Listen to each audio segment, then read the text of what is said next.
Hi friends, எல்லாரும் எப்படி இருக்கீங்க? நான் நல்லா இருக்கேன்.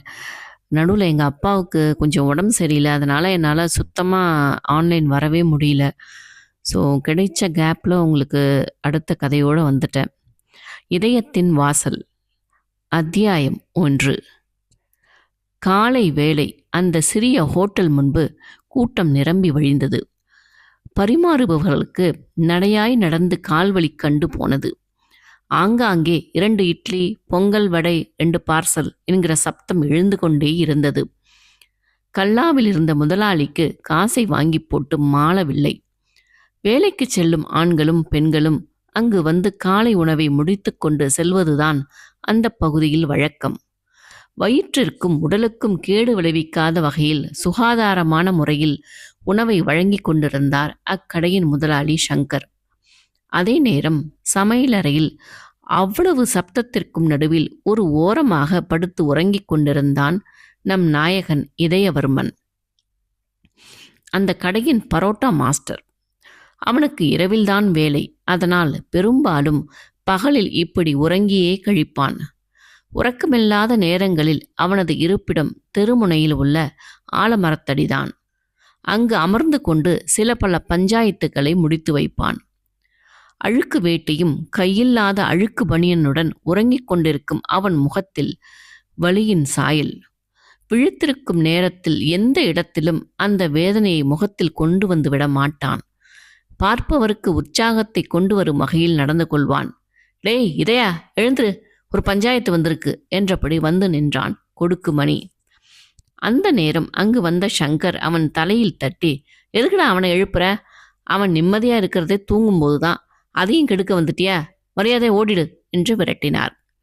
அதற்குள் அவனது குரல் கேட்டு எழுந்தமர்ந்தவன் சங்கரை பார்த்ததும், என்னண்ணா, எதுவும் வேலையா என்று கேட்டு எழுந்து நின்றான். ஒண்ணுமில்லடா, இவனை விரட்டிக்கிட்டு இருந்தேன், நீ பேசாம படு தூங்கு. இவன் நிச்சயமா ஏதாவது ஏழரை இழுத்துட்டு வந்திருப்பான் என்றார் கொடுக்கை முறைத்தபடி. நீ விடு, நான் பார்த்துக்கிறேன் என்றவன் பின்பக்கம் சென்று முகம் கழுவி துடைத்து கொண்டே வந்தான். நீ எங்கேயும் போக வேண்டாம் இதையா, வடைக்கு மாவற்ற வேலை இருக்கு, அதை செய். அதை பார்த்து குறிஞ்சிரிப்புடன், என்னென்ன வேலை சொல்ற எனக்கு? நான் கிளம்புறேன், எனக்கு ஒன்றும் ஆகாது, அப்படியே ஆனாதான் என்ன என்று சொல்லிவிட்டு கொடுக்கின் பின்னே சென்று விட்டான். ஆலமரத்தடியிலோ 20 to 25 வயதிற்குள் இருக்கும் இளைஞர்கள் 7-8 பேர் ஒருவனை சூழ்ந்து கொண்டு நின்றிருந்தனர். நடுவில் நின்று கொண்டிருந்தவன் அனைவரிடமும் சத்தம் போட்டு கொண்டிருந்தான். சுற்றி நின்றவர்களோ, இருடி மாப்பிள, மச்சான் வரட்டும், அப்புறம் இருக்கு என்று கொக்கரித்து கொண்டிருந்தனர். அழுக்கு வேட்டியை தொடைக்கு மேலே ஏற்றி கட்டிக்கொண்டு பனியனின் கைப்பகுதியை ஒற்றை விரலால் நீவி விட்டு கொண்டே வந்தவன், என்னடா பிரச்சனை, யார் இவன் என்று அவர்கள் முன்னே சென்று நின்றான். அவனை கண்டதும், அண்ணா வா, இந்த இருக்கார்ல சுமார் மூஞ்சி குமார், இந்த பய நம்ம தெரு எலிமூஞ்சி விஜிக்கு ரூட்டு விடுறான், அதுதான் அள்ளிக்கிட்டு வந்துட்டோம். தலைமுடிக்குள் கையை நுழைத்து லேசாக கோதிக்கொண்டே அவன் அருகே சென்றவன், என்னடா லவ்வா இல்லை டைம் பாஸா என்றான் அவனை ஆராய்ந்தபடியே. அத்தை கேட்க நீ யாரு? நான் யாரை வேணா லவ் பண்ணுவேன், இல்லை டைம் பாஸ் பண்ணுவேன், உனக்கு எங்க நோவுது என்றான் எகத்தாளமாக. எனக்கு எங்கேயும் நோவாது மாப்பிள, நீ ஒழுங்கா பதில் சொன்னா நோவு இல்லாமல் ஓடு போய் சேரலாம். பெரிய சண்டியர்னு நினப்பா? இந்தாரு, மரியாதை என் வழியில குறுக்க வராம ஓடி போயிடு.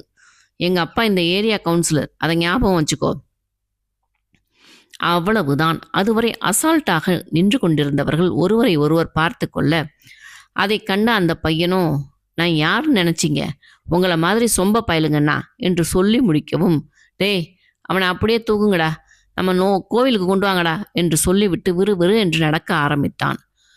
இதயாவின் நண்பர்கள் அவன் சொன்னதும் அந்த பையனின் வாயை பொத்தி அலேக்காக தூக்கி கொண்டு அவனை தொடர்ந்தனர்.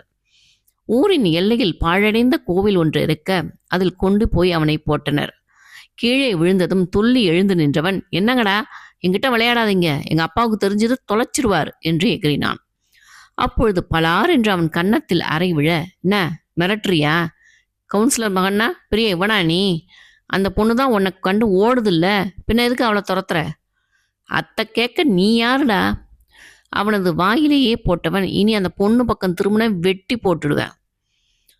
அவனோ வாயில் வாஸ்து சரியில்லாமல் மேலும் பேச அனைவரும் சேர்ந்து அவனை பொளந்து கட்டினார்கள். உடலெல்லாம் புண்ணாகி போக எழுந்து நின்றவனின் சட்டையை பற்றி நிமிர்த்தியவன், இங்க நடந்ததை உங்க அப்பங்கிட்ட சொல்லக்கூடாது. இந்த அடி எப்படி பட்டுச்சுன்னா வண்டியில போகும்போது கீழே விழுந்துட்டேன்னு சொல்லணும், தெரியுதா? ரத்தம் ஒழுக நின்றிருந்தவன், அடுத்தவன் லவ்வ கெடுக்கிற நீ எல்லாம் உருப்படவே மாட்ட என்று சாபம் கொடுத்து கொண்டே நொண்டிக்கொண்டே நடக்க ஆரம்பித்தான்.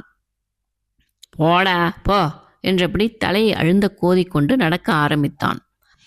கொடுக்குதான் ஒருவித தவிப்புடன் அவன் அருகே சென்று, இதயா என்றான் தவிப்பாக. அவனோடு மற்றவர்களும் இதயாவை பார்க்க அவர்களை குறுகுறுவென்று பார்த்துவிட்டு முகத்தை வேறு பக்கம் திருப்பி கொண்டவன், ஏண்டா எல்லாரும் என்ன சைட் அடிக்கிறீங்க? நான் என்ன அவ்வளவு அழகாவா இருக்கேன் என்றான் கரகரத்த குரலில். அப்பொழுது மூட்டை முரளி, மச்சான் உனக்கு ஒன்றும் கஷ்டமா இல்லையே என்றான் தயங்கியபடி. சட்டென்று நடையை நிறுத்தியவன், இல்லாம எப்படி இருக்கும் என்று கேட்டுவிட்டு விறுவிறு என்று ஆலமரத்தடிக்கு சென்று விட்டான். நண்பர்கள் அனைவரும் அவன் சென்றதும் ஒருவரை ஒருவர் திட்டிக் கொண்டே சென்றனர். பாவண்டா, இன்னைக்கு முழுக்க அவன் சரியா இருக்க மாட்டான். இந்த பயலை இதுக்காகவே இன்னும் 4 சாத்து சாத்தி இருக்கணும் என்று பல்லை கடித்தான் இருட்டு தேவா. விடுமச்சான், ராத்திரி சரியாயிடுவான். அவனை எப்படியாவது இதுலேருந்து வெளியில கொண்டு வந்துடணும்டா. அது நம்ம கையில இல்லையே மச்சி. ஏதாவது சுனாமி அவன் வாழ்க்கையில நுழைஞ்சாதான் உண்டு. அவர்கள் எதிர்பார்த்த சுனாமி பேரலை பேருந்தில் அமர்ந்திருந்தது. 2ஆம் வருடம் இளங்கலை படிக்கும் மாணவி பார்வதி. 2 வருடங்களாக ஹாஸ்டலை விட்டு வீட்டிற்கே வராமல் இருந்தவள் பெற்றவர்களிடம் சொல்லாமல் கிளம்பியிருந்தாள். அவள் வருகிறேன் என்று சொல்லியிருந்தால் நிச்சயம் தடுத்திருப்பார்கள். அதிலும் அண்ணன் ராஜேஷ் கண்டபடி திட்டி இருப்பான். மாலை வரை ஆலமரத்தடியிலேயே அமர்ந்தவன் மெல்ல எழுந்து சென்று சுத்தபத்தமாக குளித்துவிட்டு சமையலறையின் ஒரு மூலையில் அமர்ந்தான். காலையில் நடந்ததை கேள்விப்பட்டு இருந்த சங்கர் மெல்ல அவன் அருகே வந்தார். உனக்கு ஏண்டா அந்த வேலை? எவனோ எவளையோ காதலிச்சுட்டு போகட்டும், உனக்கு என்ன வந்துச்சு? அவரை நிமிர்ந்து பார்த்தவனின் விழிகளில் ஈரம் படிந்திருக்க, உசுரோட விலை என்னன்னு எனக்குத்தானே தெரியும். அவன் அப்படி சொன்னதும் என்ன சொல்வதென்று புரியாமல் திகைத்து போனவர், அதை விடு, நீ எதுக்கு இப்படி இருக்க? நீ படித்த படிப்புக்கு வேலை பார்க்கலாம்ல. பார்த்து என்னடா இப்படி பேசுகிற? நைஸா என்னை விரட்டி விட பார்க்குறியாண்ணா? உனக்கு வேற பரோட்டா மாஸ்டர் கிடைச்சிட்டாங்களா என்றான் சிரிப்புடன். அவனை பார்த்து முறைத்து விட்டு, லூசு பயல, இன்னும் எத்தனை நாளைக்கு இப்படியே இருப்ப? அதுக்கு தான் சொன்னேன் என்றவர், டேய் இவனுக்கு ஒரு காஃபி கொண்டு கொடுங்கடா என்று சொல்லிவிட்டு கல்லாவிற்கு சென்று விட்டார். செல்பவரின் முதுகையே பார்த்து கொண்டிருந்தவரின் மனம் அவரின் அன்பை பற்றி எண்ணிக்கொண்டிருந்தது.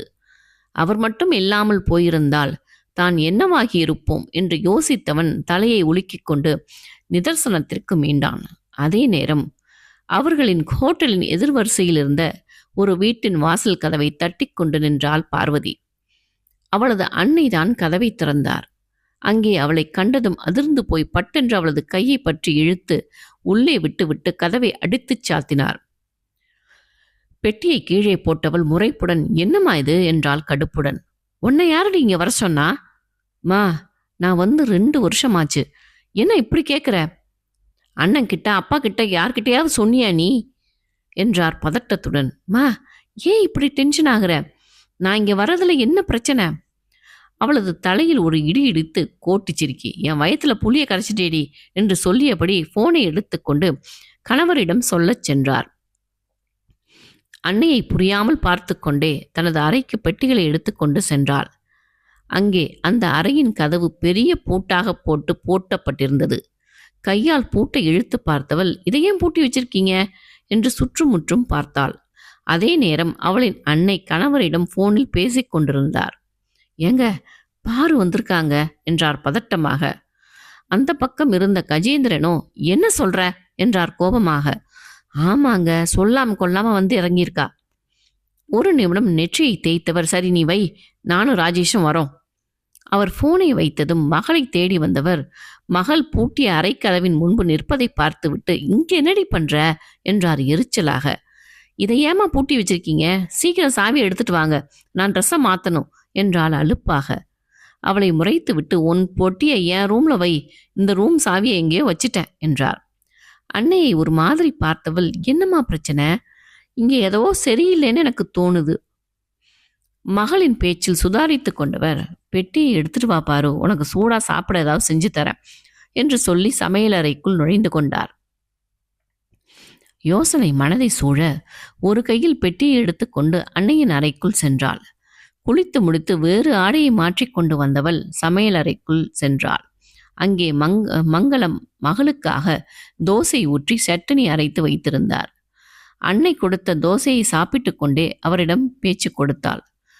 அண்ணனுக்கு பொண்ணு பார்க்குறீங்களாம்மா? மகளை நிமிர்ந்து பார்க்காமல், இன்னும் 1 வருஷம் போகட்டும்னு சொல்லிட்டான். அப்படியா?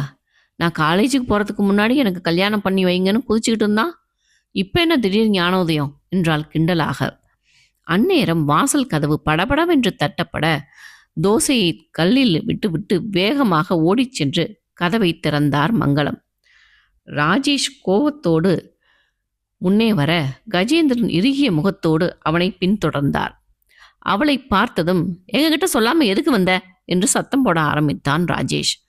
அவளோ அதை கண்டு கொள்ளாமல் சாப்பிட்டு கொண்டிருக்க அதை கவனித்த கஜேந்திரன், டே நீ போய் அவ பைய எடுத்துட்டு வா என்றவர், தட்டை வச்சுட்டு கிளம்பு பாரு, உனக்கு இன்னும் 1/2 மணி நேரத்தில் பஸ் என்றார்.